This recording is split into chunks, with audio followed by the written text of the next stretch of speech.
As a white coach. Well, can you imagine how I felt when I was introduced to Vuyo for the first time, and she looked as though she was going to burst into tears, and she said, "They could have sent me a black guy." What did they send me? A tall, skinny Scotsman, and he's white. So I very rapidly learned who was the boss in this relationship, and I have to tell you, it's not relationship, it's a close friendship as a result of the year that we spent together on Partners for Possibility.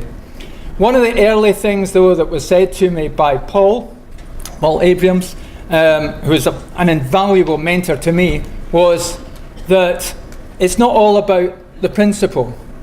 It's not just what they get out of it. It's also what the business partner feels about it, as you heard from Paul Sturrock. But one of the other things is, it's not in business terms that we're the leaders. We lead, we have the power. They actually, the principal, have the power. We just have maybe the influence. So to the powerful person of the two of us, Vuyo.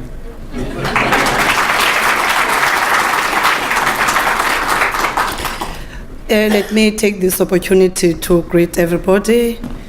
If I was a church, I was going to say in the wonderful name of our Lord and Savior. Amen. That I'm not there. Oh, thank you. Vuyo, as it was said, you know, when Ernest came, 2015, late 2015, it was my 5th year as a school principal. And he came at a time when I even said to him, because when he came, he said, I'm coming from another school, but we're looking for young principals to give partners to. And the school where I come from, the principal is ready to retire in a year or two. Then I said to her, you then mistaken because you've come to the one who's ready to resign next year. Because I've done my part, and I've come to a place where I feel there's nothing more that I need to do at Intshinga Primary School, because I've given it all. So then Ernest said, so we do reconsider. I said, unless you bring me something, because all that I'm looking for that will truly keep me is to get that thing. I don't know what it is, but I need that thing that will tell me, go on Vuyo for another 10 or 15 years. But up to now, I'm laying it off. I feel I've reached the roof and the place where I'm supposed to be with all that we've done with the staff of Intshinga from when I started in 2011. And then so I agreed, and then when Paul came to introduce Murray to me, really, I was like, really? I've got enough, and you're bringing me a white guy? And I have to look at his mouth when he speaks, because I can't even understand what he's saying. And I'm like, so the whole year now I need to understand this person, because his accent is like way off for my understanding. But you know, Murray being himself, truly he re-energized me. And now in my 7th year as a school principal, and I'm seeing myself going further in the career, and I'm enjoying every bit of what we've had together. You know,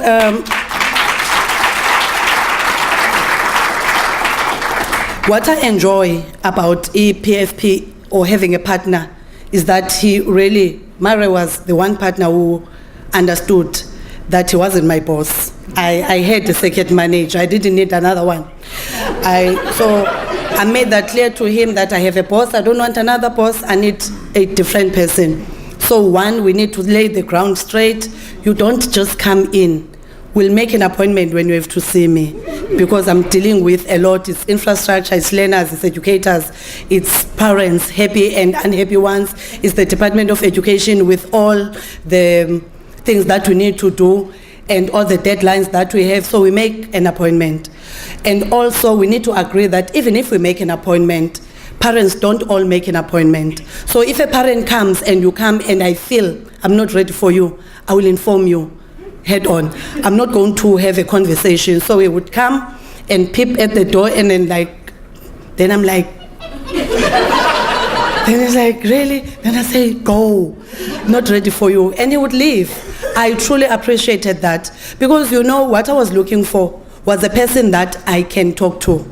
You know, with your second manager, you get to a point where you choose what to say and what not to say, because your school is going to be judged based on what you report and not report. So I'm not the kind of a person who wants to report things, but I needed a person where I can bounce things off and get a person who's going to understand me for who I am. And Mara was just that person for when we started in November 2015 until now. And at the end of the partnership, we sat and I asked, what are you going to do? Because he's all over the show. He's in Paris, he's in London, he's on skating on ice or climbing mountains. So will I really see, because we don't have a commitment after this 1 year, but he's always there when I need him.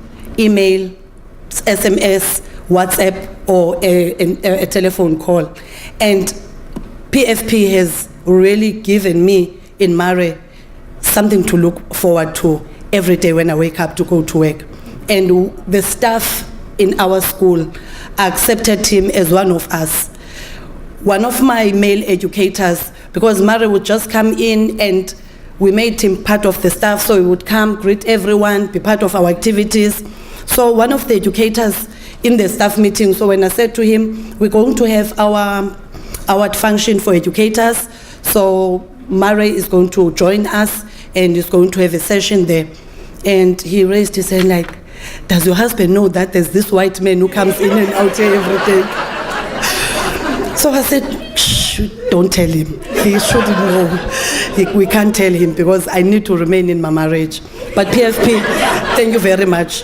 In Mare, I got a friend, I got a partner, I got a coach. You know, one day, a crumpled citizen came into our school and reported that there's a child who's being abused in the community. And he came to me the previous year, that's what he said, and nothing has been done until now, and it's more than a year. So I'm like, I'm not the kind of a person who would let that slide. I wonder what happened where.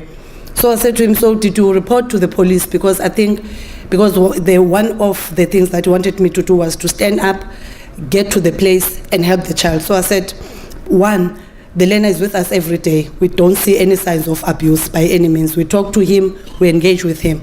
So if you know of anything that happens, you're saying now you're going to the police station, get to them, tell them they must send a bikie to the place where you say there's a problem and they'll help you. And he was out with me that, you know, I'm sick and tired of principals who sit behind the table, act as if they care about children, and all that they do is to collect checks and drive beautiful cars and go and sit at home. Because I've told you about this child and blah, blah, blah. So I'm like, let me call the teacher. So I called the HOD and the teacher, and he was truly angry, like in my face. Then I remembered that in such situations, I learned that we need to not react but respond to them. And response means I need time to think, but there wasn't time for that. So all I said to him was, sir, I see that we won't see eye to eye because there are procedures that I need to follow. Can't just stand up, take my car and go to the place. I need you to write this down so that I can report properly. So cutting the long story short, said he's not going to do that. It was a Friday and it was after Mare left. So when he left me to go to another meeting in Mowbray, my brother sent me a WhatsApp. Sis, look at this. This is what this guy so-and-so said on Facebook. And I think this is talking about you on Facebook. I'm not even on Facebook. What's going on?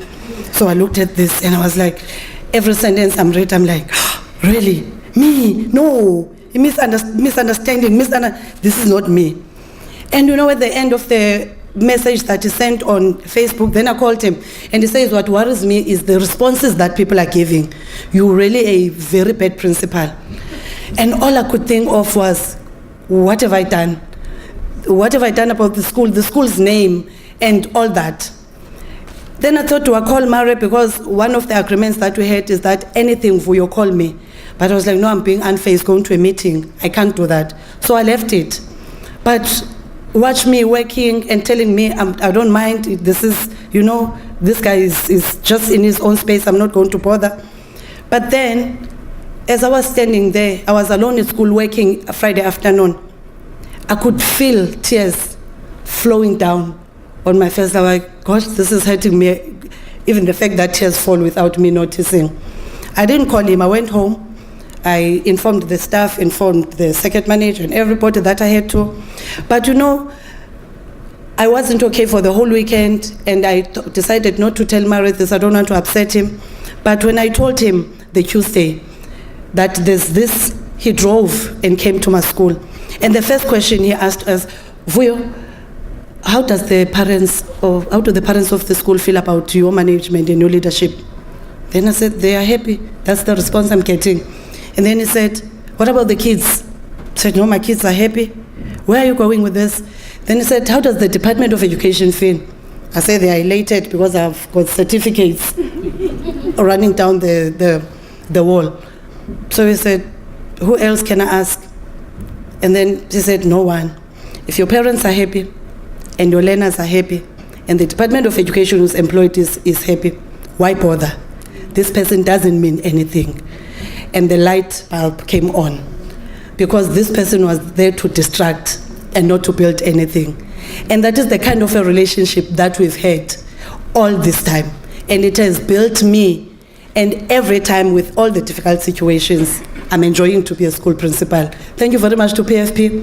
And thank you for the Scottish guy that you made my partner. I'm enjoying.